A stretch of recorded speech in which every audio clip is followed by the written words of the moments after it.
us to make it a blanket statement. God himself chooses to live within you.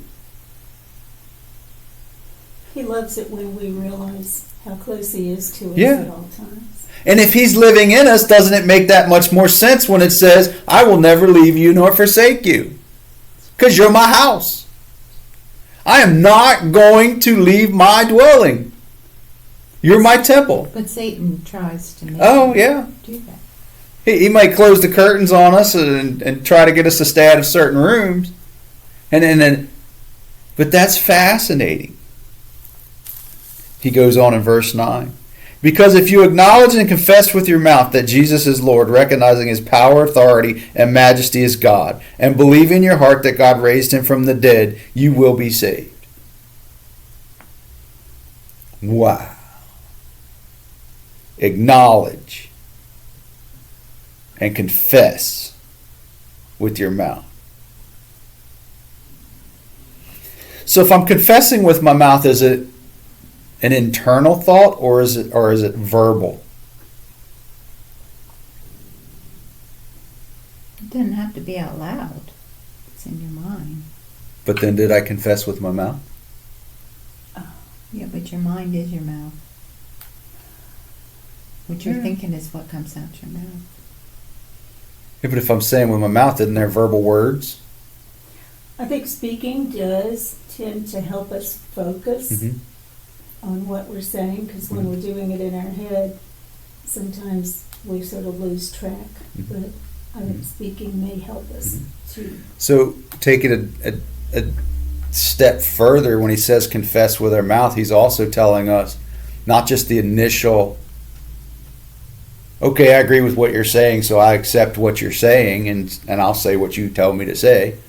It's also belief. I come across Jane and Mary and Miss Dot and go, do you know what happened to me today? Okay. I've got to tell you what happened to me today. That's true. Because if I'm confessing with my mouth, if I just walk up to you, you can't read my mind, I can't read your mind. So it's like I can't just go, guess what happened to me? You know, so I think there's a verbal exchange that happens. And because, remember, life and death is in the power of what? The tongue. In the tongue. So in the power of the tongue, there's verbal there. So I accept life when I confess Jesus rose from the cross, died on the cross and rose from the dead. For me. I'm confessing. And when I go through life, I confess with my mouth and acknowledge how good he is and things that he's done for me and for others. And we give him praise and glory. So I have to verbally do that. And then the next verse is believe with your heart. Yeah. Now's when it starts to turn internal. It starts internal. Because the interesting challenge we have to do, there is a portion of people